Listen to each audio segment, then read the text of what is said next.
Hey y'all, I hope you're well. Welcome to another episode of Healthcare Boulevard. This is a podcast where we shine more light on healthcare, and our goal here is to provide more options to people looking to choose healthcare as a career path, regardless of their background. My name is Sena Kakpomo, and I am your host and creator here. I thank you for tuning in. I appreciate your support. Remember, you can tune in on YouTube or wherever you get your podcasts. Without further ado, let's get into today's episode.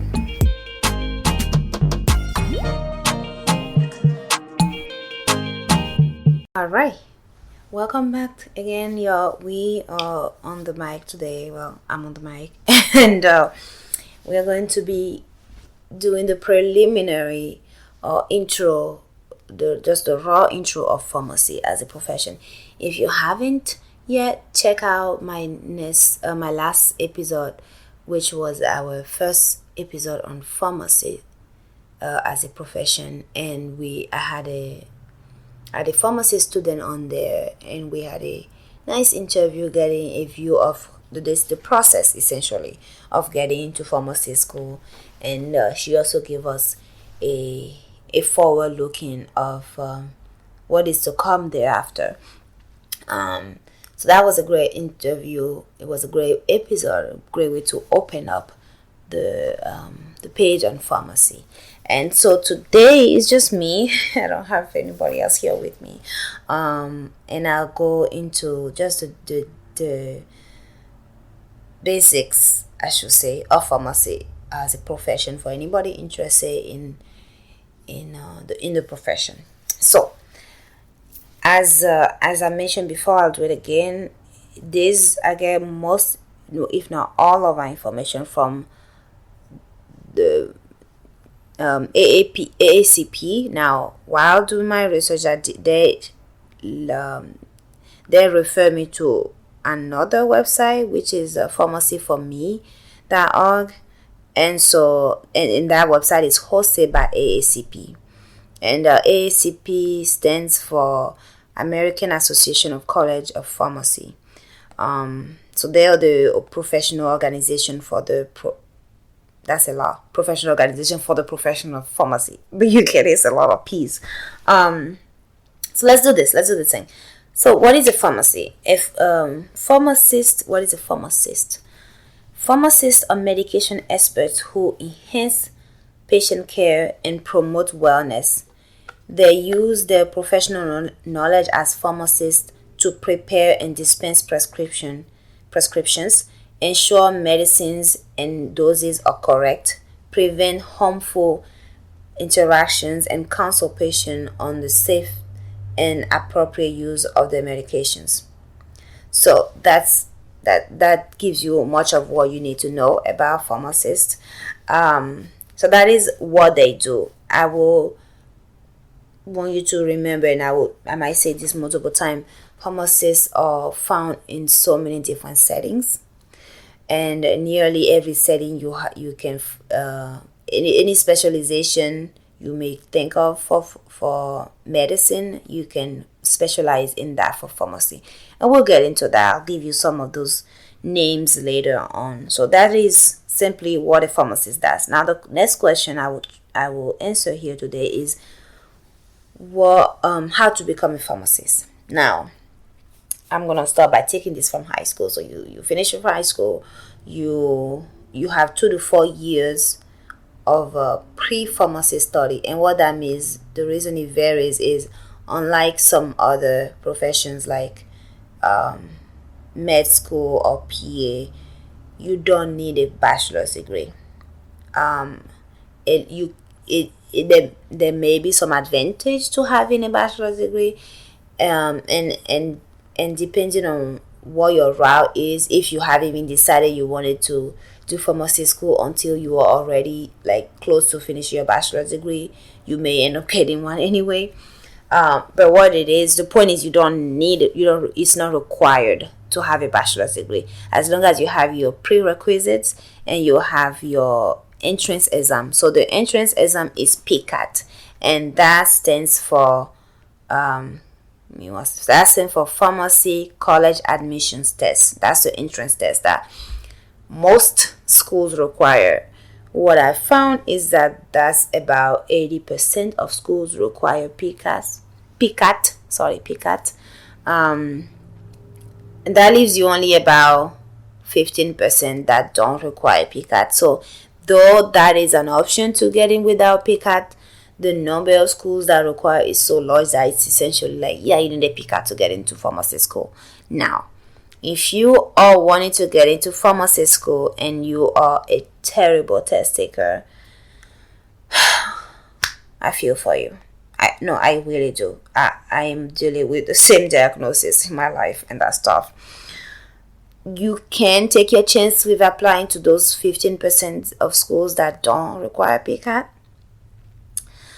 Of course, you're limiting yourself very greatly, so keep that in mind. Now, I will give you this resource, which is pharmacist.org, and they give you, this is a great resource for anybody deciding on which schools to apply to and what needs to be done and everything, because they have different directories for pharmacy programs, right? And so I would take a look at this if you're somebody wanting to apply to pharmacy school or strongly considering pharmacy. I would definitely look at that. This is all about the schools and picking your school, and it's a great resource for that. So that's all I'm going to say about that resource. And I remember I will post all of these links on the description of this episode for you to look at. Okay, so you got your prerequisites. You took your PCAT. You may or may not have your bachelor's degree depending on which route you're in. So you had the 2 to 4 pharmacy. Now you get into pharmacy school, right? Yay! Congratulations. That's a big step for any healthcare program. So you're in pharmacy school. That's 3 to 4 years. I was actually under the impression that it's only 4 years, but it's interesting what you find when you do your research is that much like PA school, the years can be different depending on whether it's an accelerated. So traditionally it's 4 years, but there are some programs that offer accelerated options for you to just get it done in 3 years. Keep in mind that if you're going for that means less break period. So totally keep that in mind. Okay, so pre-pharmacy school, you're going to pharmacy school, you do 3 to 4 years of pharmacy school. When you're done with schooling of pharmacy, then you need to take your license. You need to take your exam and pass your license. Pass your exam and then get your license, sir. The name for the exam here is NAPLEX, and that stands for North American Pharmacist Licensure Exam. So NAPLEX. So you take the PCAT to get in, you take the NAPLEX to become licensed. Once you're done with your licensure, you are like a full-blown certified pharmacist. Congratulations. You done a lot of big things. You did. What you can do if you want to be adventurous in your career is you have a couple options. You can do a residency, which is essentially a continued training and specialization in certain clinical setting, in certain certain patient populations or certain disease states. So hematology pharmacist, cardiology pharmacist, neuro pharmacist, psych pharmacist, OBGYN pharmacist. You get the point. So that's residency. Now you can, if you're not a big fan of the clinical setting, as a pharmacist, after being done and everything, you can do a fellowship. And the fellowship is more focused on academia, research, or industry. So now everybody wants to work with patient. So if you want to do pharmacy and you don't want to work with patient directly, that's an option for you.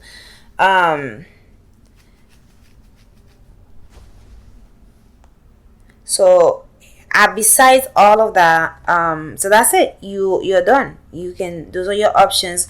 Again, keep in mind that those after the licensure, the residency and fellowship is not required. It's an option, much like going to specializing as an MD, or specializing as a PA, or specializing as an NP, and so forth. So the specialization is an option.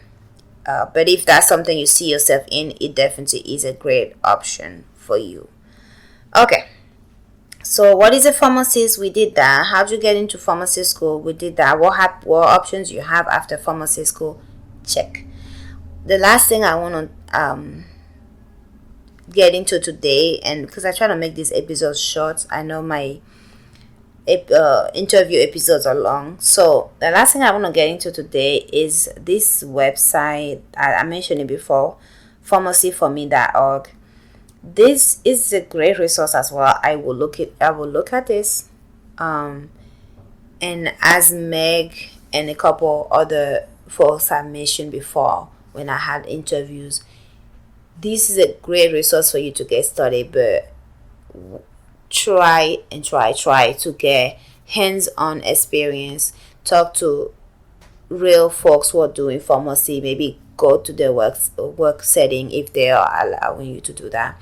But that's why I enjoy having the interviews here, so that way you can get a glimpse at real life pharmacists or real life PAs and so forth in your ears, essentially. So what I'm trying to get out of here is this give you an idea of it gives you essentially a list of all the different settings you can work in as a pharmacist. And it's a very comprehensive list, I would say. So you can work as an ambulatory care pharmacist, a cardiology pharmacist, community pharmacist. So these are the ones that we've a lot of us have come across, right? So your provider prescribe you meds, and you gotta pick it up at a pharmacist at the pharmacy. Likely you directly talk to a pharmacist, or they were part of the dispensation of that medication for you. Depending on, now I know some places setting, they will have the pharmacist talk to you if the medication has certain things that you're not supposed to do, or certain things that you had to do. So I'll give you an example of metronidazole. If you're prescribed metronidazole, likely you may have a pharmacist directly tell you. Usually this will be in the written instruction, but the pharmacist will directly tell you before you pick up that medication, oh, don't drink alcohol while you're on this medication. Or say you're given indomethacin, again, it's written, it should be written anyway, that, take it with food, drink a lot of water, all that good stuff. But the pharmacist might also tell you that verbally before you leave that pharmacy with your medication. So community pharmacists are the ones a lot of us have come across.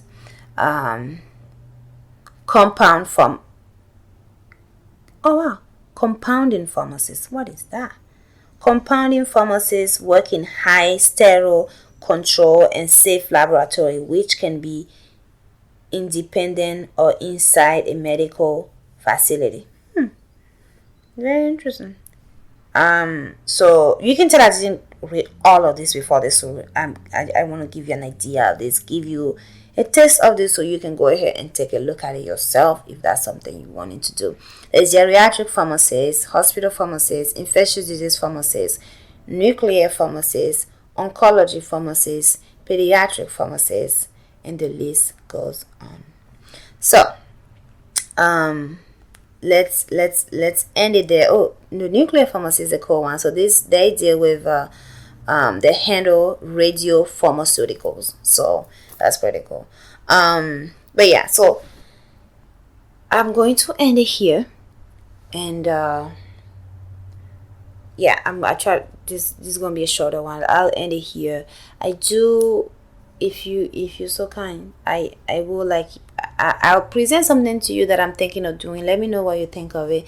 I'm aiming to create, and I already studied a quantitative thing to sort of quantify these professions, which is very hard to do, I know, and a part of me is like, I shouldn't, but I also know there are some of us who are very very quantitative versus qualitative, and that's a great way to help sort of categorize or like get more information about the profession. So I'm not sure how I will dispense that information, whether it's going to be with each or I'm going to have a whole episode of just putting.